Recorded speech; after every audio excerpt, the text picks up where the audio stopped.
नमस्कार, मी श्रेयस तळपदे आणि श्रेयस तळपदे सोबत दिलखुलास मध्ये आपणा सर्वांचं खूप खूप स्वागत. मला खूप जण विचारतात की तो ॲक्टर कसा आहे रे, थोडा खडूस आहे का? बरं ती कशी आहे, वेळेवर येते का, आणि ती खाते काय रे, कधी घरी हे लोक भांडी घासतात का, कधी कचरा काढतात का, काही स्वतः जेवण बनवतात का, कोण बनवतं, काय बनवतं, आई यांची कधी यांना ओरडते का, खूप प्रश्न. मग मला असं वाटलं या सगळ्याची उत्तरं मी अशी देण्यापेक्षा मी त्यांनाच इथे बोलवतो, त्यांच्याशी गप्पा मारतो आणि तुम्हाला सगळ्यांचीच उत्तरं देतो. त्यामुळे हे कुठलेही नाट्य परिषद नाही आहे किंवा ऑफिसचं प्रेझेंटेशन नाही आहे किंवा कुठली परीक्षा नाही आहे. या फक्त गप्पा आहेत, मन मोकळ्या, दिलखुलास.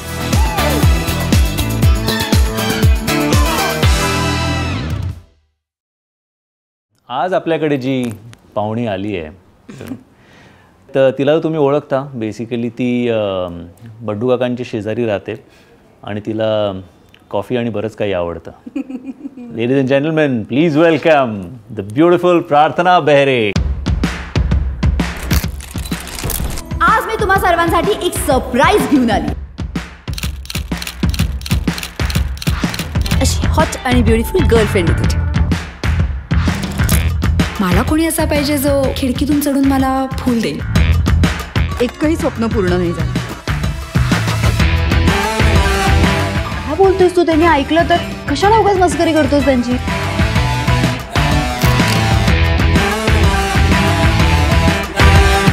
कशी आहेस तू? मी मस्त. कसं वाटतंय? खूप मस्त. म्हणजे मला आज तुमच्याबरोबर अशा पद्धतीने गप्पा मारायला मिळत आहे हीच खूप मोठी गोष्ट आहे. कारण अदरवाईज आपण सेटवर सतत दोडा भाग असं असायचं.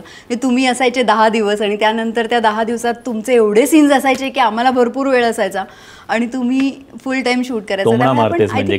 कमी वेळ द्यायचा. नाही, माझं म्हणणं असं होतं की त्या 10 दिवसात तुमचं एवढं काम असायचं की तुम्ही बिझी असायचं, आम्ही काय फुल मज्जा करायचो. तर त्यामुळे आपल्या अशा गप्पा कधी झाल्याच नाही किंवा ज्या झाल्या तेव्हा बऱ्याचदा असं त्या गप्पा थोड्या अर्धवट पण राहिल्या. की अरे सर शॉट केले, बुलाया, शॉट रेडी आहे. मग म्हटलं आपण आज भेटू निवांत आणि जरा मनमोकळ्या छान गप्पा मारू. पण मला प्रार्थना आज खूप मज्जा वाटते कारण तू साधारण तुझ्या करिअरची सुरुवात माझ्या इंटरव्ह्यूनी केली होती. When you were into journalism and you were a journalist. आज रोल्स हॅव रिव्हर्स्ड. आज टेक्निकली मी तुझा इंटरव्ह्यू घेतोय. कुठेतरी मला माझं करिअर संपल्यासारखं.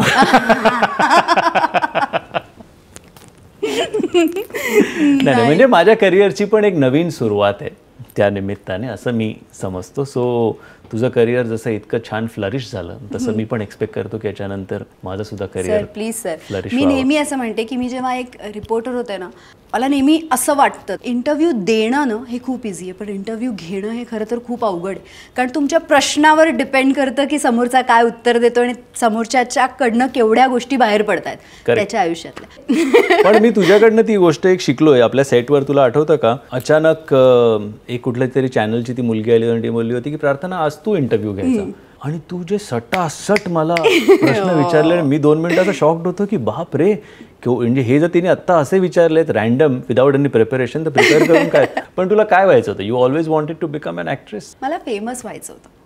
फेमसपेक्षा पण ना, मी लहान होते ना, न्यूजपेपरमध्ये एका पोर्शनमध्ये जे वारले असले त्यांचे असे श्रद्धांजलीचा फोटो यायचा.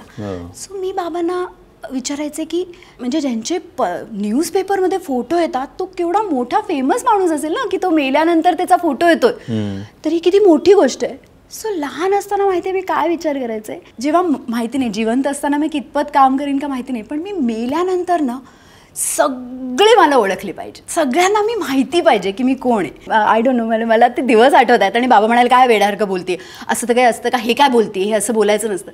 पण अजूनही मला असं वाटतं की मला नाही माहिती मला जिवंत असताना कोण लक्षात ठेवेल की नाही, पण मेल्यानंतर लोकांना माहिती, लोकांच्या आयुष्यात मी काहीतरी इम्पॅक्ट ठेवून गेली पाहिजे की ते मेल्यानंतर पण मला आठवतील. मला काहीतरी छान करायचं. You wanted to make an impact. या काहीतरी डिफरन्स तुला क्रिएट करायचं होतं. नुसतंच आपलं आपण चालू आहे असं. मग तो समाजासाठी असो, स्वतःच्या याच्यावर असो, फॅमिलीसाठी असो, पण करायचं. तुझं लहानपण बेसिकली बडोद्याचं. Yes. So I want to know की एक महाराष्ट्रीयन फॅमिली गुजरातमध्ये कशी असते.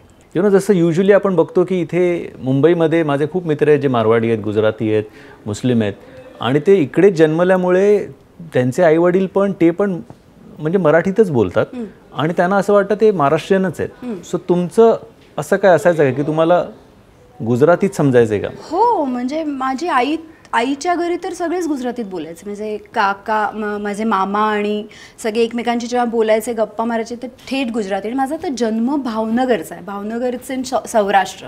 सो तिथे तर एकदम थेट गुजराती बोलली जाते. सो तशा ठिकाणी जन्म, त्यामुळे मला माझ्या घरचं वातावरण पण तसंच होतं. माझ्या आई गुजराती मीडियममध्ये शिकली, पण बाबा मराठी मीडियममध्ये शिकले होते. त्यामुळे बाबांनी हे ठेवलं होतं की घरात मराठीतच बोलायचं, काही झालं तरी. सो त्यामुळे बाबा, आमचं काही मराठी चुकलं, काही झालं की बाबा ते करेक्ट करायचे की हे नाही, हे असं नाही, असं बोलतात. म्हणजे बडोद्याकरांचं मी बघितलंय की ते मराठी बोलतात ना, त्यांचं खूप स्वीट मराठी असतं. म्हणजे गुजराती जेवण आता जेवून आल्यावर बोलतात असं वाटतं कधी कधी. हो ना, हो ना रे, तिकडे जा ना. माझा खूप येतो तोंडात. तुम्ही येऊन येता का जाऊन जाता असं? एक लहजा असतो. हा, म्हणजे माझं पण, माझी आईची आई बडोद्याची, त्यामुळे माझं खूप जवळचं कनेक्शन आहे बडोद्या. तुम्हाला माहितीये, तुम्ही बडोद्याला पण पहिल्यांदा म्हणजे आला होता, तुम्ही जे म्हणतात आत्या ना तुमची, हा, ती आमच्या बिल्डिंग मध्ये राहायच्या. आत्या ऍक्च्युअली त्या आमच्या बिल्डिंग मध्ये राहायच्या. आणि एक वर्षी तुम्ही तिथे आला होता, जेव्हा मी वर होते, मला अजूनही आठवते. मी घरात, आम्ही ब्रेकफास्ट करत होतो का काहीतरी, आणि कळलं अरे खाली श्रेयस तळपदे. आम्ही असे फुल गॅलरीतनं असे बघून दिसताय का आम्हाला. त्यांचं असं खाली एकदम ग्राउंड फ्लोअरवर, त्याच्याच 4th फ्लोअरवर मी राहायचं. Okay okay okay. कसं होतं तुझं बालपण, लहानपण कसं होतं? म्हणजे संघर्ष होता, स्ट्रगल होतं, की it was nice, it was protected, it was pampered? Struggle असा नव्हता, पण या मी बाबांचे ते दिवस बघितले जेव्हा बाबांना मिलमध्ये होते आणि त्यांची जॉब गेली. त्यानंतर आम्ही मुंबईत आधी अहमदाबादला राहायचो, तिथून बडोद्याला शिफ्ट झालो. मग बडोद्याला आल्यानंतरचं आयुष्य थोडंसं स्ट्रगलिंग होतं, पण मी खूप लहान होते, त्यामुळे आईनी ना माझ्यापर्यंत ते पोचू दिलं नाही. जेव्हा बाबांकडे जॉब नव्हती तेव्हा आई जॉबसाठी फिरत होती, म्हणजे आईला जॉब हवी होती. आणि तेव्हा ना आई एका ज्वेलरी शॉपमध्ये सेल्स गर्ल म्हणून तिथे वेकन्सी होती, म्हणून ती तिथे गेली आणि तिला तिथे रिजेक्शन मिळालं. सो ती घरी आल्यावर म्हणाली मला जॉब मिळाली नाही. तर मी आईला सांगितलं का? ते काय म्हणाले की जर तुम्हाला इथे जॉब करायची असेल तर तुम्ही स्वतः पण व्यवस्थित म्हणजे प्रेझेंटेबल असले पाहिजे. तर तुमच्याकडे पण थोडंसं तुम्ही सोनं असलं पाहिजे, दागिने असले पाहिजे तुम्ही घातलेले. सो फर्स्ट सॅलरीमधनं तुम्ही आमच्याच इथून घ्या आणि ते तुम्ही घाला, म्हणजे तुम्ही you will also look presentable, की तुम्ही एवढ्या दागिन्याच्या शॉपमध्ये एवढं छान काम करता तर ते दिसेल.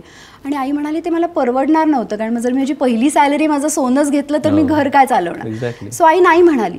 आणि मला ते इतकं असं वाटलं की हो, माझ्या आईला म्हणून जॉब नाही मिळाली बिकॉज आमच्याकडे सोनं नाही आहे का, आम्ही तेवढे आम्ही नाही होत केपेबल इनफ.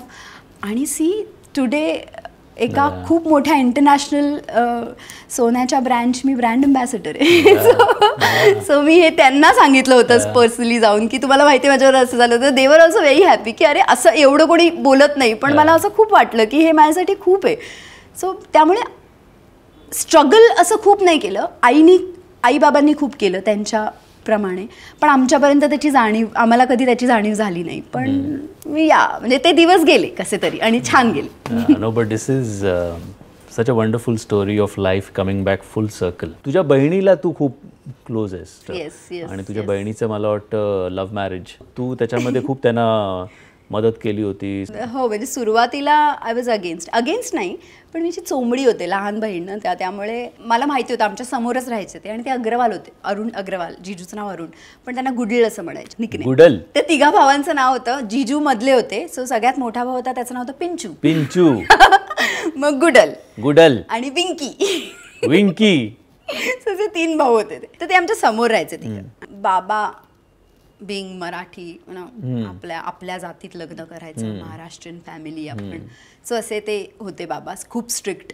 आणि ते मला कुठेतरी डाऊट होता ताईचं आणि जिजूचं अफेअर आहे असं, म्हणजे काहीतरी आहे त्या दोघांमध्ये. तर मी मुद्दामून रक्षाबंधनला 3 राख्या 6 ताई आपण जाऊन त्यांना गुळीब्या, पिंजूब्या, विंकीब्या तिघांना राखी बांधायची. 1 राखी ताई ती खूप तिला राग यायचा, ती बिचारी काही बोलू. आणि आई म्हणायची करेक्ट आहे, जा तुम्ही दोघांनी बांधून. मग तिला कळलं की ही मला असा त्रास देत राहणार नेहमी. सो आय थिंक 9th मध्ये आल्यावर तिने मला एकदा घेऊन गेली अशी, आणि रस्त्यात असं खूप डेअरी मिल्क्स आणि खूप चॉकलेट्स दिल्या, आईस्क्रीम खाऊ घातलं आणि बसवलं रेस्टॉरंटमध्ये आणि सांगितलं येस आय एम डेटिंग. आणि त्याचं नाव गुडल नाही आहे, अरुण आहे. तू आतापासून त्याला अरुणाचं म्हणणं. सो तेव्हापासून मी अरुण जीजू म्हणायला लागले, तेव्हापासून म्हणायला लागले. त्यानंतर बाबांनी खूप अपोज केलं, म्हणजे त्यांना नकोच होतं ताईचं लग्न. आणि ताईचं असं होतं की ताई आणि जीजूनी ठरवलं होतं त्यांचं 12 वर्ष दे डेटेड. या कोर्टशिप 12 इयर्स आणि 12 वर्ष वाट बघितली ताईनी की जोवर बाबा हो नाही म्हणत तोवर मी लग्न करणार नाही. आणि मग मी तर तिला म्हणायचे काय पळून जा का, आता बाबा नाही म्हणतात तर काय, म्हणजे तुला ह्याच मुलाशी करायचं. प्रश्न विचारणार होतो की बाबा बरोबर होते ना, म्हणजे बाबांचा जो स्टँड होता तो तुला काय वाटतं बरोबर, त्याच्या आधीच पळून जायच्यात. नाही म्हणजे काय ना, मला दिसत होतं माझ्या ताईला खूप त्रास होतो. आई बाबा म्हणत होते त्यामुळे लग्न करायचं नव्हतं, तिला जिजूशीच करायचं होतं. पण आई बाबा म्हणत होते नाही तू मराठी मुलाशीच लग्न करायचं. सो ताईचा तो त्रास मला दिसत होता. म्हणून मग मला असं वाटायचं की हे असा त्रास सहन करण्यापेक्षा तुला वाटतंय की if is a correct guy for you तर लग्न कर पळून. आणि ती म्हणायची नाही काही झालं तरी मी. आज त्या गोष्टीकडे तू कसं बघते, तुला काय वाटतं या स्टँड्स बद्दल, तुला काय वाटतं? मला असं वाटतं करेक्ट आहे. म्हणजे जर मी असते तर मी तेच केलं असतं आणि तिने तेच करायला हवं होतं. तेव्हा मला कळत नव्हतं, माझी अक्कल नव्हती तेवढी की मला आई बाबांनी दिलेले संस्कार काय असतात हे कळत नव्हते. आणि आज जेव्हा ताई तसं करते का ताईनी ते आय थिंक ताईनी ते ओबिडियंटली केलं ना हे मी बघत आले. त्यामुळे आज माझ्यासाठी आहे ना, मला आयुष्यात माझ्या ताईसारखं व्हायचं आहे. बिकॉज मी बघितलं आहे की तिने कुठलीही गोष्ट तिने चुकीची केली नाही. तिने सगळ्या सरळ मार्गावर गेली, सरळ गोष्टी केल्या. जरी तिला असं वाटलं तिथे चूक असेल तरी तिने वाट बघितली की ते जोवर सरळ होत नाही तोवर मी ते करणार नाही. आणि तिने ते केलं. For example her marriage. माझं तेव्हा चुकलं की मी असं तिला म्हणायचे कर पळून, पण ती जे थांबली आणि शी इज हॅपी बिकॉज आईबाबांचे आशीर्वाद होते. ऑफकोर्स म्हणजे मी तुला हा प्रश्न विचारण्यामागे सिम्पल कारण आहे की आजचं जनरेशन आहे किंवा every new generation, young generation, they are very restless, aggressive की नाही आम्हाला हे पाहिजे, हे केलं पाहिजे. पण कुठेतरी मला वाटतं जर का हे बोललं गेलं, त्यांच्यापर्यंत पोहोचवलं गेलं तर सबकॉन्शियसली एक इम्पॅक्ट असतो की नाही यार आई वडील चुकीचे नाही आहेत आपले, ते जे काय विचार करतात ते they have gone through a lot of things आणि म्हणून ते आपल्यासाठी तसा विचार करतात. पण one thing I must give you प्रार्थना की युजली आपण इंडस्ट्रीमध्ये बऱ्याचशा गोष्टी प्रत्येक कलाकाराबद्दल ऐकत असतो यु नो की हां अफेअर आहे किंवा असं आहे तसं आहे. मी तुझ्याबद्दल आजपर्यंत असं काही ऐकलेलं नाही आहे. ऑफकोर्स कारण आपली इंडस्ट्रीमध्ये खूप टेम्पटेशन्स असतात. But I never heard anything about you. What was the reason? मला असं वाटतं बिकॉज मला जे हवं आहे ते सगळं माझ्या नवऱ्याकडून मला मिळतं आहे. सगळ्या पद्धतीचं सुख, फॅमिली आणि त्याहून जास्त सगळ्यात महत्त्वाचं म्हणजे एक कंपॅनियनशिप म्हणतो ना आपण का, एका हजबंडकडनं. नॉट जस्ट तो तुम्हाला सगळ्या फ्रेंडच असला पाहिजे असं नाही, पण एक नवरापेक्षा पण आहे ना एक माणूस. हां, आणि तो एक माणूस म्हणून पण जो काय आहे तो मला खरंच खूप भावला. आणि मला अजूनही असं वाटतं की या that is the biggest reason. आणि स्वतःवर कंट्रोल सगळ्यात महत्त्वाचं. बाकी सगळं माझा नवरा खूप छान वगैरे, स्वतःवर कंट्रोल. कारण आता शादी की है तो निभानी है. लग्न हे खूप मोठी गोष्ट आहे. एक्झॅक्टली. 7 फेरे हे खूप महत्त्वाचे आहेत. आणि जे मी शिकते आय थिंक तुमच्याकडनं पण मी जे बघते का, मी माझ्या मोठ्यांकडनं, माझ्या ताईकडनं पण जे बघितलं 12 वर्षाची कोर्टशिप, त्यानंतर इतके वर्षाचं लग्न, आणि आई बाबा माझे सासू सासरे, ह्या सगळ्यांकडनं मी तेच बघते की नाही आहे दुःख तर आहे दुःख, सुख दुःख सगळे येणार. आणि नवऱ्याकडनं सगळ्याच गोष्टी तुम्हाला हव्यात त्या मिळतात असं नसतं. What is your mantra for a happy long lasting married life? Give space to each other. त्याला त्याचं जगू दे, मी माझं जगेन. आणि आय थिंक म्हणूनच आम्ही जवळ येतो, कारण त्याला मी बांधून नाही ठेवलं, त्याने मला बांधून नाही ठेवले. म्हणून मला असं वाटतं जर त्याने मला तेवढा हे दिला आहे, मोकळी दिली आहे, तर मी त्याचा गैरफायदा नाही घ्यायला पाहिजे. आणि सेम विथ हिम की जर मी त्याला तेवढं हे दिलं आहे तर आय एम शुअर तो असं काही करत नसेल. मला सांग, तुझ्या लग्नाला किती वर्ष झाली? 7 वर्षात साधारण 11-12 मुलं तुला आहेत, म्हणजे ट्विन्स, 2-3 ट्विन्स वगैरे असं काही? 2 ट्विन्स आहेत. 2 ट्विन्स आहेत. अच्छा, 12. एक तर लग्नाच्या आधीचं मुल आहे. त्याचं नाव काय? Gabbar. So let me clarify, मी ज्या मुलांबद्दल बोलतोय ते प्रार्थनाचे सगळे पेट्स आहेत. त्या डॉग्स जास्त आहेत, पण ॲट द सेम टाईम तिचं मोठं फार्म हाऊस आहे अलिबागला. तिथे घोडे पण आहेत, गायी पण आहेत, आणि ती सगळ्यांना स्वतःच्या मुलासारखं सांभाळते आणि ट्रीट करते. म्हणून हा प्रश्न. So you always been an animal lover from my childhood. माझं प्रेम कसं होतं लांबूनपेक्षा पण छान आहे की ते गोड आहे, एवढं खेळणं तेवढंच. पण लग्नाच्या आधी जसं गब्बर होतं, लग्नानंतर फिल्मी आली, मग फिल्मी आल्यावर 1 वर्षानंतर मूवी आली, मग स्टोरी आली, आणि आता आणखीन लुना लोलो, मग त्यानंतर आत्ता 3 नवीन आले आणखीन. सो असे येत आहेत. आणि माझं म्हणणं असं आता कधी स्टॉप करणार, कारण नवऱ्याचं खूप प्रेम आहे प्राण्यांवर, आणि एवढंच नाही तर 13 घोडे. आणि प्रेम म्हणजे मला असं वाटतं मी त्याच्याकडनं शिकतेय की निस्वार्थ प्रेम काय असतो, की इतकं प्रेम की तो जर मुंबईत असेल, काही कामात बिझी असेल, कुठल्या मीटिंगमध्ये असेल, आणि जर त्याला एक फोन आला की अरे हा घोडा थोडा अशक्त झाला आहे आणि त्यामुळे तो आहे ना बसतोय सारखा, तर काय करायचं, असं तिथून कोणाचा हॉर्समॅनचा फोन आला की अभि इथे मीटिंग सोडणार, औषधं घेणार त्याची, आणि रातोरात तो अलिबागला जाणार आणि त्या घोड्यांबरोबर राहणार. त्याला आणि आपल्यासारखं नाही माणसासारखं की 1-2 सलाईन लागते, त्यांना 30-30 सलाईन्स द्याव्या लागतात, तेव्हा कुठेतरी घोडे नॉर्मल होतात. सो मग ते देत एकानंतर दुसरी, दुसऱ्यानंतर तिसरी, अशी ती रिपीट करत बसायची, म्हणजे रात्रभर ते चालू राहतं. त्यानंतर तो थोडाफार नॉर्मल होतो. सो असं आणि हे सगळं अभि करतो, आणि तो त्या आवडीने प्रेमाने करतो. आणि हे प्रेम मला आता म्हणजे आफ्टर मॅरेज मला हे प्रेम काय असतं ते कळलं. Really very very awesome. One thing I wanted to ask you की मुलांवरनं आता विषय निघाला म्हणून, की माझी तुझी रेशीम गाठ सिलेक्ट करण्यामागचं एक मुख्य कारण होतं की तुला त्यांनी सांगितलं होतं की हो तुला आईचा रोल आहे, तुला एक मुलगी आहे ह्याच्यामध्ये, तो आईचा रोल आहे, आणि दॅट वॉज द फॅक्टर की ज्याच्यामुळे तू ताबडतोब तयार झालीस. होला, I think this was the only reason मला तो शो करायचा नव्हता. पण हे काय असतं म्हणजे युजली मी म्हणजे myself being an actor, yes, एक थोडंसं रेझर्वेशन असतं. Oh you are playing a father on screen, oh you are playing a mother on screen.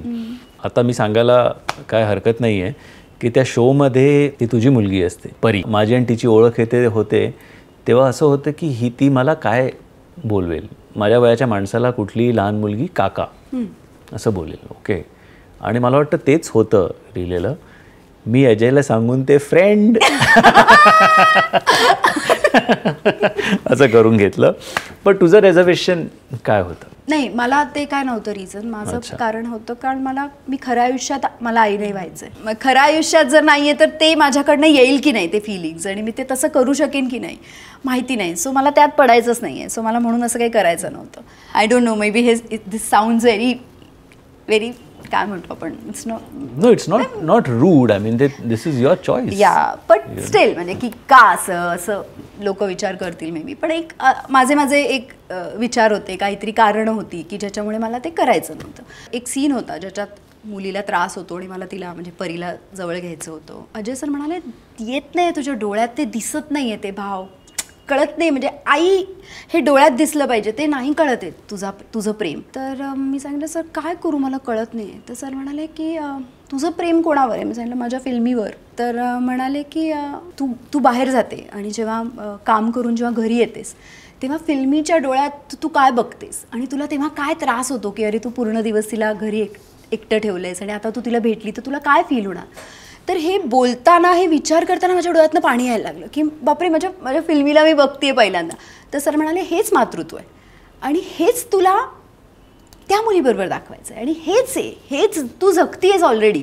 आई पण आहे तुझ्यात, वेगळ्या पद्धतीचं आहे, पण हे आहे तुझ्यात, आणि तेच तुला दाखवायचं आहे. आणि मग ते माझं आणि परीचं इतकं छान बॉन्डिंग झालं की मी असं जात असले कुठे आणि नुसतं कोणी परी म्हटलं तरी मला असं माझ्या मुलीला बोललेलं सगळं माझं लगेच लक्ष जातं. नाही ऑफकोर्स, म्हणजे मी कुठे जातो तिकडे हा प्रश्न असतोच की नेहा कुठे आहे, परी कुठे आहे, आम्ही बघतो आणि आम्हाला खूप आवडतं वगैरे वगैरे, और अदर आम्ही बघायचो आणि आम्हाला खूप आवडतं. So the bonding that you shared and the performance that eventually came was fabulous. तुमच्याकडून शिकले सर. तुम्हाला माहिती नाही आहे ही गोष्ट, पण जेव्हा आपले सीन्स व्हायचे तेव्हा पहिला तुमचा क्लोज लावायचे. तर अजय सर मला जेव्हा तुमचा क्लोज लावायचे तेव्हा ते मला म्हणायचे की बघ हा शॉट आणि ऑब्झर्व कर की एक ॲक्टर म्हणून त्यांनी काय केलं आहे, आणि मग तुझं परफॉर्मन्स आहे. सो नेहमी ते पहिला तुमचा क्लोज लावायचे की मला कळेल की मला काय परफॉर्म करायचं. आणि तेव्हा मला कळायचं म्हणजे सुरुवातीला मी जसं म्हणते तसं की मी ज्या पद्धतीची आहे मी खूप अशी फास्ट डायलॉग बोलून टाकायचे का असं फील केल्याशिवाय मला वाटतं म्हणून तसं ते मी बोलायचे जसं मी आत्ता पण बोलते नॉर्मल भाषेत नॉर्मल ह्याच्यात. पण मला नंतर कळायला लागलं की नाही हा कुठे पॉज कशाला पॉज आणि त्याचं रिझन काय असतं का जेव्हा तुम्ही एक ॲक्टर म्हणून परफॉर्म करता तेव्हा तुमचे डोळे किती महत्त्वाचा रोल असतो त्याचा आणि तुम्ही कसे ते एक्सप्रेस करायला हवं ह्या सगळ्या गोष्टी मी खरंच तुमच्याकडनं शिकले. आणि त्यानंतर मी आजही सगळ्यांना सांगते की माझं जे इम्प्रूव्ह झाली आहे ना acting it is because of माझी तुझी बिकॉज ऑफ श्रेयस सरांना मी बघत आले. हे तुमचा इंटरव्ह्यू आहे आणि आपण म्हणून आपकी ऐसी लाल करणी असा कुछ नाही आपको बटरिंग करणे असं कुछ नाही हे खरं आहे हे सांगते मी. थिएटर वगैरे करायची? नाही थिएटर काहीच नाही. इनफॅक्ट त्याआधी रिपोर्टर होते. तिथे शिक्षण बडोद्यात कम्प्लीट करून मग इथे जर्नलिझम करायला लागलीस की इथे?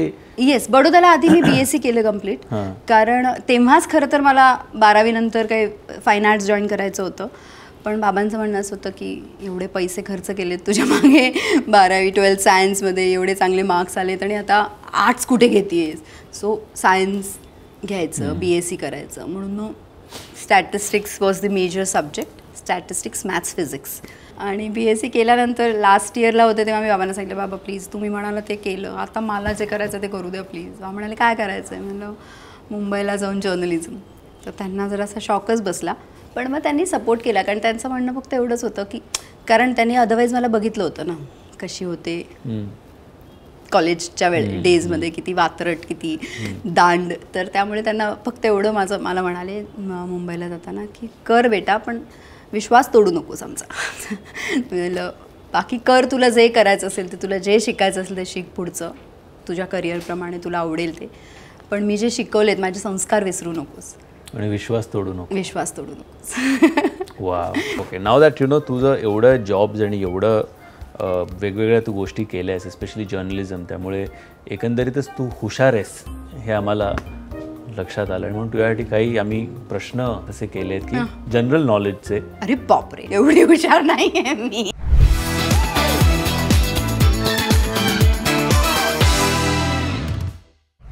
म्हणजे साधा प्रश्न आहे की सुई टोचल्यावर रक्त का येतं? म्हणजे आपल्या वरच्या ह्याला काय स्किनच्या पेशी ज्या असतात त्याच्यात आपण सुई टोचली की त्यातनं रक्त बाहेर येतं कारण बॉडीत रक्त सर्क्युलेट होत असतं. नाही ते कोणी टोचलं ते बघायला बाहेर येतं. किती सिरियसली आन्सर दिला. आपल्या ज्या रक्ताच्या पेशी असतात त्या बॉडीमधनं नाही. मला सांग की मुंग्या आणि डास यांच्यात जर का स्पर्धा झाली तर कोण जिंकेल? बापरे काय माहिती. मुंग्या कारण डास ऑल आउट होतात. ओ वा वा अच्छा म्हणजे हे आपल्या टाईप आहे. ओके सो तसे उत्तर द्यायचे. आता बघा तुम्ही आपल्या टाईप प्रश्न म्हणजे मला असे प्रश्न विचारले तर मी उत्तर देऊ नाही शकत असं. असे खूप कमी फ्रेंड्स असतात की जे म्हणजे एक फ्रेंड सर्कल तुमचं असं आहे की ज्यांच्यावर तुम्ही गेट टुगेदर करता ज्याच्यावर गॉसिप करता. फ्रेंडशिप जी आपली आहे ना ती अशी आहे की काही आत्ता जसं तुम्ही कुठलं ढोकळ्यावरनं गाणं बनवलं म्हणून आपण त्याच्यावर खूप हसतो. काय गाणं होतं आपलं? कब तक चुप बैठे अब तो दे दो ढोकळा कुछ तुम खाओ कुछ हम खाए ये ढोकळा. डांग डांग. हॉटेलमधली झाडं वाढत का नाहीत? कारण हॉटेलमधलं जेवण लोक जाड होतात.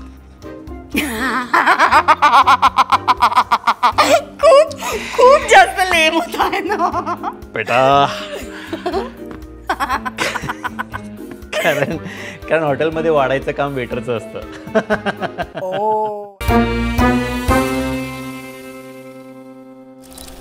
तो माझा देव मला खूप देतोय. आय डोंट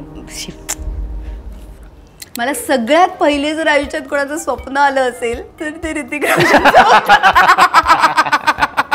आता आपण कोलकातामध्ये वगैरे जे बघितलंय ॲज अ वुमन काय वाटतं तुला काय शिक्षा असली पाहिजे?